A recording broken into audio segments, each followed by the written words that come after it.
get me off today, but hopefully it will let me finish up. I'm starting First Samuel 20 to read First Samuel 20, or I'm reading First Samuel uh 10 through 22, and I'm on 20, so I'm getting ready to start that.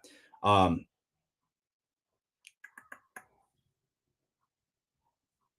well, I'm on First Samuel 19 is where it cut off. First Samuel 19:6, I believe. So that's what I'm going to pick back up. I'm going to pick back up in First Samuel 19 verse 6.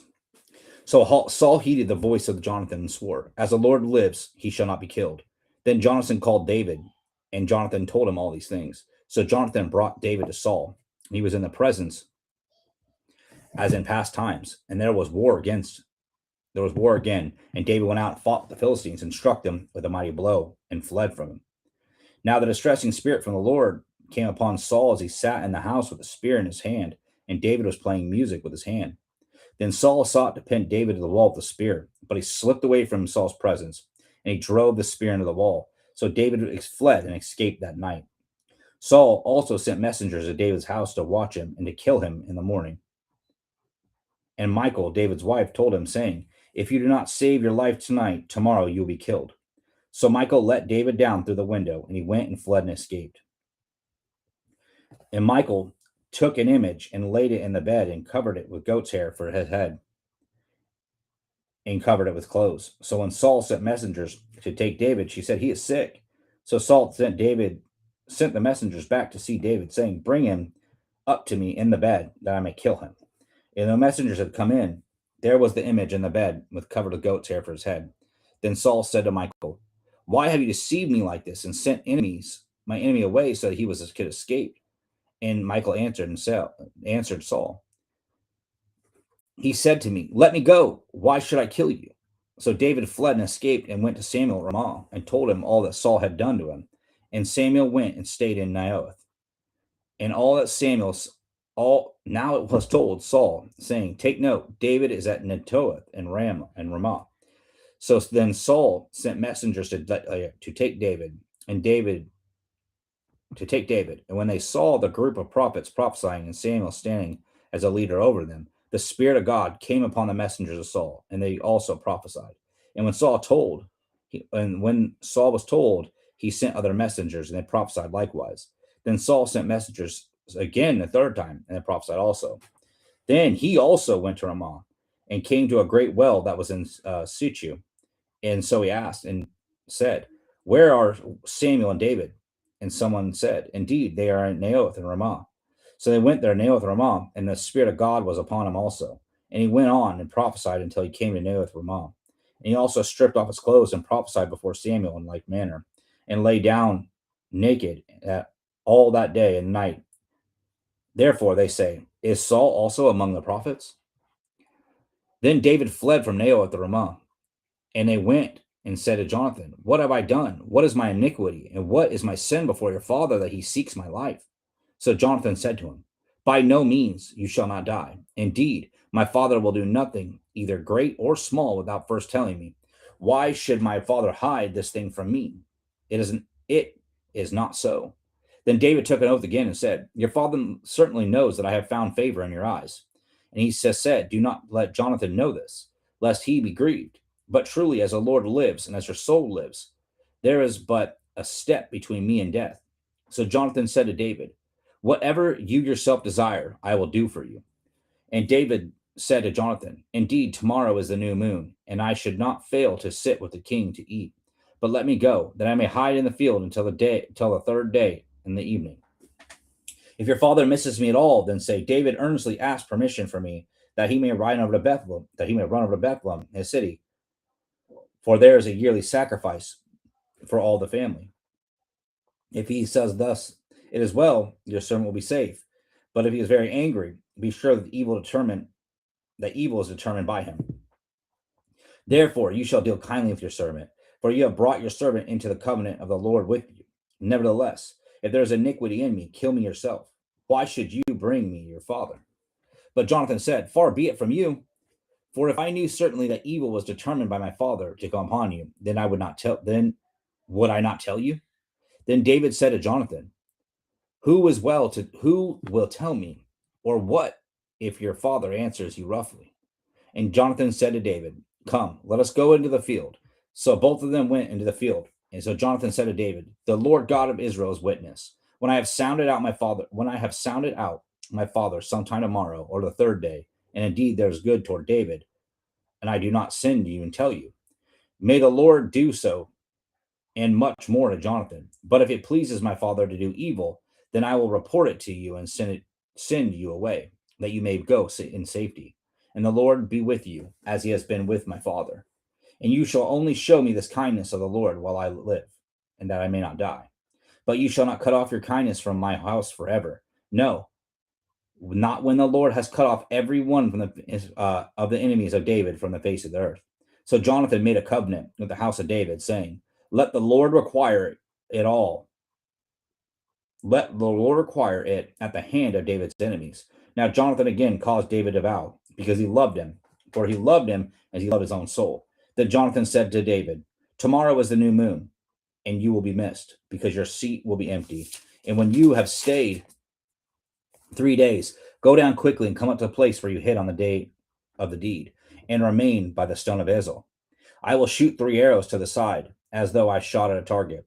And there I will send a lad, saying, go and find the arrows. If I expressly say to the lad, look, the arrows are on this side of you, get them and come. Then the Lord lives. Then as the Lord lives, there is safety for you and no harm. But if I say thus to the young man, look, the arrows are beyond you, go your way, for the Lord has sent you. And as for the matter which you and I have spoken of, indeed, the Lord is between you and me forever. Then David hid in the field, and then when the new moon had come, and the king sat down to eat the feast. Now the king sat on his seat, and as other times on a seat by the wall. And Jonathan rose, and Abner sat by Saul's side. But David's place was empty. Nevertheless, Saul did not say anything that night, for he thought, something has happened to him. He is unclean, surely he is unclean. And when it happened the next day, the second day of the month, that David's place is empty, and Saul said to Jonathan his son, why has the son of Jesse not come to eat, either yesterday or today? So Jonathan answered Saul, David earnestly asked permission of me to go to Bethlehem. And he said, please let me go, for our family has a sacrifice in the city, and my brother has commanded me to be there. And now, if I have found favor in your eyes, please let me get away and see my brothers. Therefore, he has not come to the king's table. Then Saul's anger was aroused against Jonathan. He said to him, you son of a perverse, rebellious woman, do I not know that you have chosen the son of Jesse to be to your own shame and to the shame of your mother's nakedness? For as long as the son of Jesse lives on this earth, you shall not be established, nor your kingdom. Now, therefore, send and bring him to me, for he shall surely die. And Jonathan answered Saul his father and said to him, why should he be killed? What has he done? Then Saul cast a spear at him to kill him, by which Jonathan knew that it was determined by his father to kill David. So Jonathan arose from the table in fierce anger and ate no food the second day of the month, for he was grieved for David, because his father had treated him shamefully.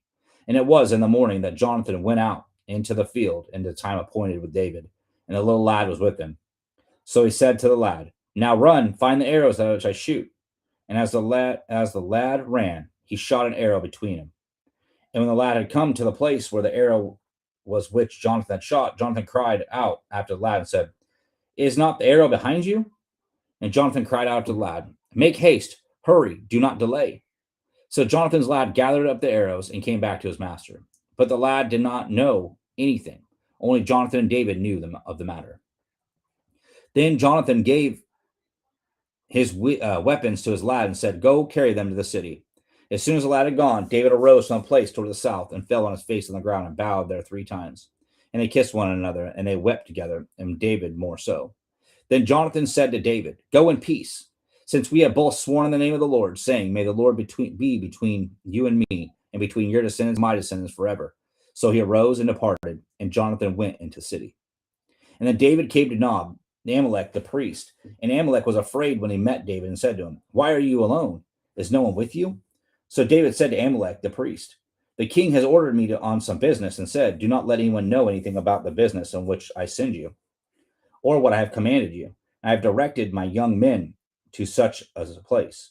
Now, therefore, what have you on hand? Give me 5 loaves of bread in my hand, or whatever you can be found. And the priest answered, and David said, There is no common bread on hand. There is only holy bread. If the young men have at least kept themselves from women. Then David answered the priests and said to them, Truly, women have been kept from us about 3 days since I came out. And the vessels of the young men are holy, and the bread is in effect common, even though it was consecrated in the vessel this day.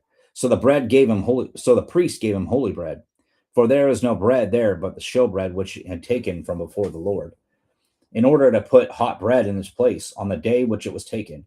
Now a certain man of the servants of Saul was there that day, detained before the Lord. And his name was Doeg. He was an Edomite, the chief of the herdsmen who belonged to Saul.